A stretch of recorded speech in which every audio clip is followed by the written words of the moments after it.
much, Brian, and I'd like to start by thanking Laoise Daly, your President, and indeed Oliver O'Connor, your CEO, for the invitation, and not just to be here this morning, but indeed to address you.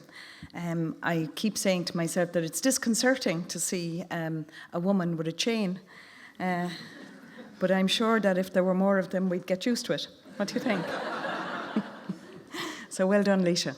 Well done. You're, I suppose, like most women in positions of power, you're unique and rare. So I hope we'll see a bit more of it. My responsibilities across a range of areas, in fact, interact on a regular basis in relation to your industry. And the industry, I think that it has to be part and parcel of what we do, not separate from, but part and integrated fashion in relation to healthcare.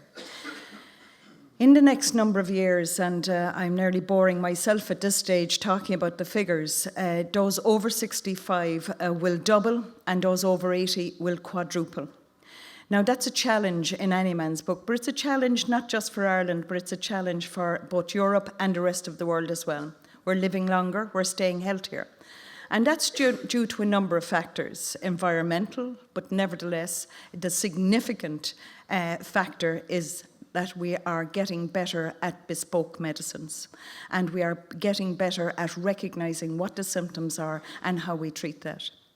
But I would have to say to you, that yesterday I was at the launch of the third wave of the TILDA study, which is the longitudinal study in Ireland. It's not the only longitudinal study in the world, but it is one that looks at ageing and how we age in greater detail. And one of the significant factors coming out of that was in relation to later life and falls. And basically, some of the things that we're finding out from it is that in some instances, there are trip hazards in homes, but in lots of cases, it's because of the multitudinal effect of medications. And we're really not doing enough about identifying that and looking at how that happens and what the impact is of one medication when it interacts with another. And I believe that your industry has a significant part to play in that, You're not just a big employer. You contribute to each and every one of our health factors on a daily basis. But what does fascinate me from time to time is that about 2 years ago, myself and the then Minister for Health, James Riley, who is looking an awful lot younger and healthier, could I say, and I must admit happier. He whistles down the corridor now, and I envy him from time to time, but nevertheless. We were at a function to open a particular unit, and we had to make a decision about the drug in relation to cystic fibrosis. Were we going to do it or were we not going to do it? And of course, the decision really is taken out of your hands when you're talking about something that can keep people very healthy and living longer. I mean, that's a decision, you don't make. It's yes.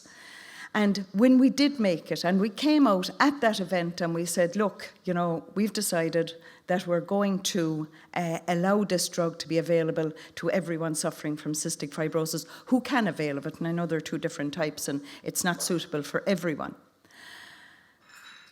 And the first question we were asked was in relation to epilepsy. So it is really the politics of expectation and the next impossible task. And you have to be part of that. It is taken as a given once something is achieved and once something is done, that the next impossible task must now be tackled. Now, we can only do that together. There is no one in isolation in relation to health. And we are, as Laoise says, heading into a new round of talks. I am convinced they're going to be successful. I suppose I'm the eternal optimist. I believe absolutely that there is a solution to everything. But that solution has to be to the benefit of not just your industry, but to the population in general. And I think that you take your responsibilities very seriously as we do ours. The budgets in the last 2 years have been a little less stressful We have now returned to a budget that we had, I suppose, before the economic crash. Things are getting a little bit easier, but nevertheless, we still have to ensure that we get value for money and we get the best possible result from the negotiations which we will be entering into. My very brief discussions with Leisha and Oliver over the last number of weeks tells me that reasonable people will always come to a reasonable conclusion, and I am convinced that that will happen in this case as well. There are still savings to be made. There are still priority issues to be put on the table. And there will be, in the future, the type of research outcomes that will say to us, my God, I never thought that was possible.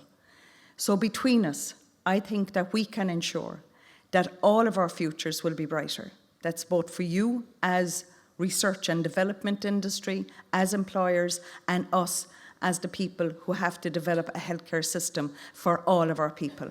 I believe we can do this together. I'm fond of saying that impossible is only an opinion and usually someone else's. Because once you say it's impossible, guarantee you that the next week someone will do it and you say, gosh, how did I do that? But it is possible that we can come to a conclusion on these talks, and it will be a conclusion that will suit each and every one of us. I know that the Secretary-General will be addressing your dinner tonight, and that I'm sure that he will go into far more detail in terms of what we need from the industry, and I suppose what the industry expects of us as well. It's not right that we should allow you to, if you like, develop things that we don't consider essential or viable within the system. But between us, I think we can map a road, we can map into the future what we need and what you can provide. And I know that those talks will in fact bring a good outcome for each and every one of us.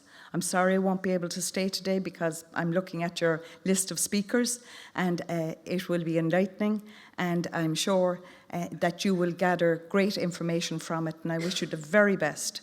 But as I say, this is an issue that we have to deal with jointly. You know, it can't be them and us. It has to be all of us together. And I believe that together, anything is possible. Thank you.